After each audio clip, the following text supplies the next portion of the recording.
Hey, welcome to RedWeston Bushcraft. I'm Simon, and in this video we're going to talk all about camping knives.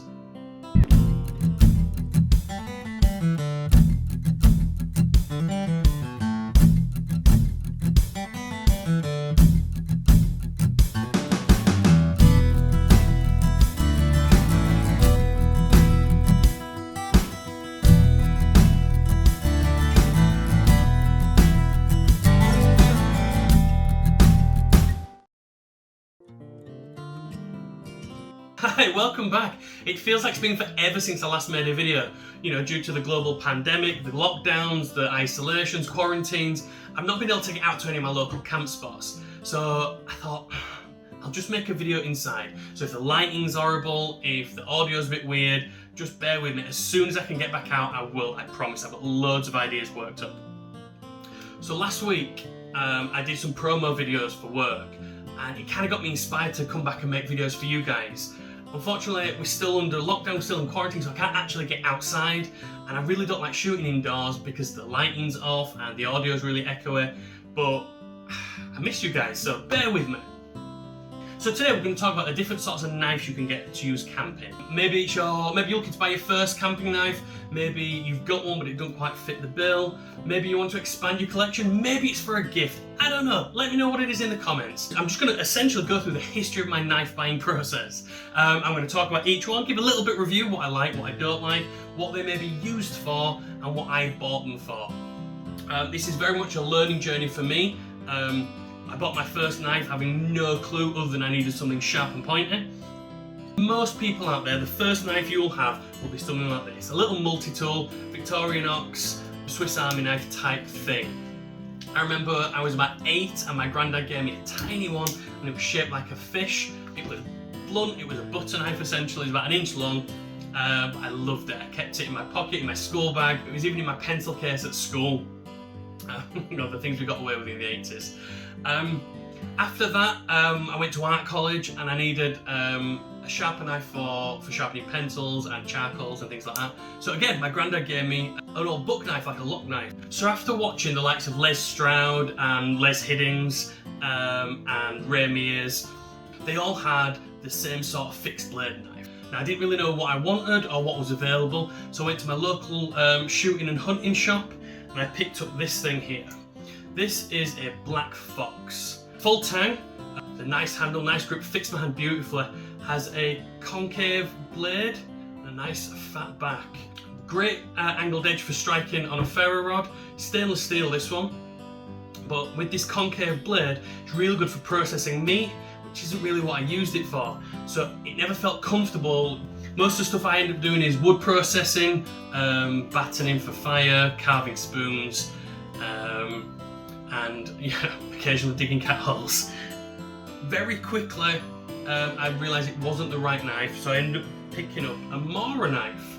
Now this is absolutely filthy.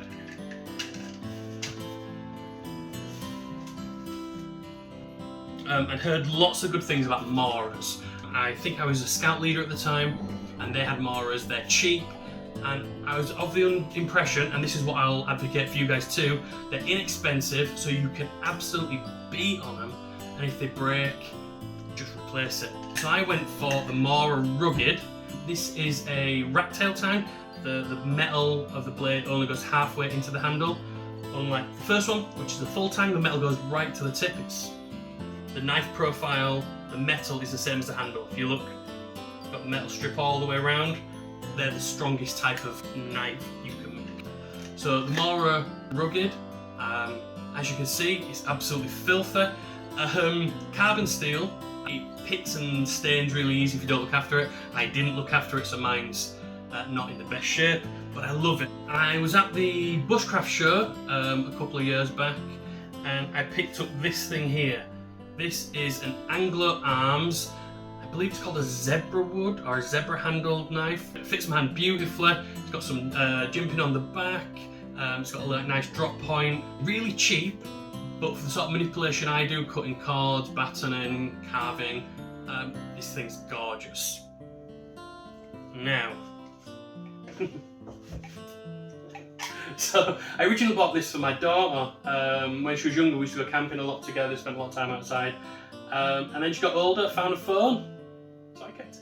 I think I'll save it for the next child. Maybe she'll be more interested. Random knife. I was given this by somebody who knew I had a collection of knives, and it's a full tang, spear-pointed, serrated edge, paracord wrapped. It's a dagger, isn't it? It's awful. It never gets used, never gets taken out.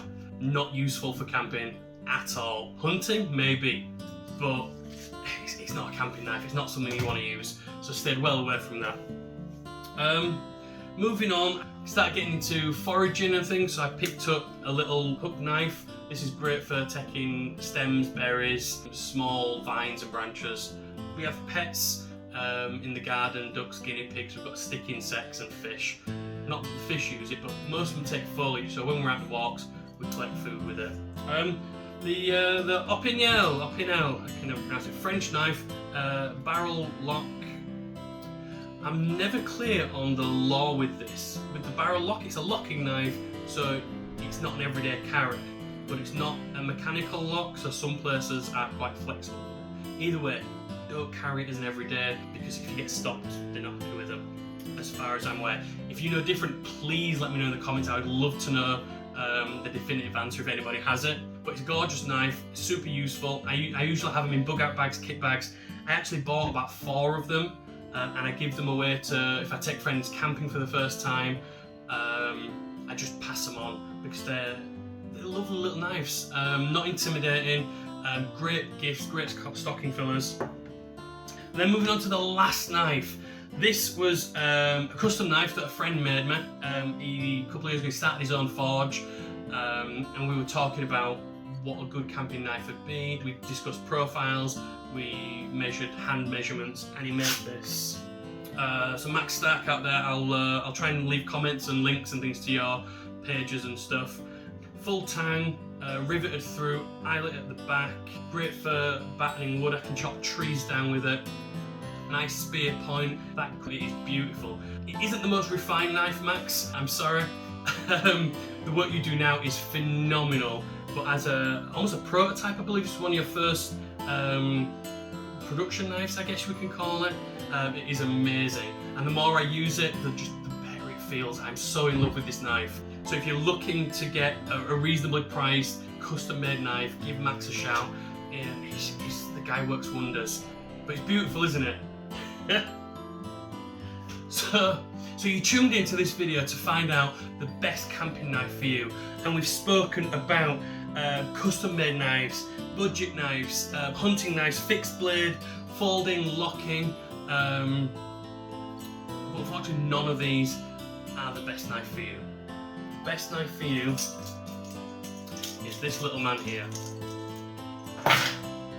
It's a mini Victorian ox. It has a tiny 1-inch blade, a nail file, little flathead screwdriver, pair of scissors, tweezers, toothpick.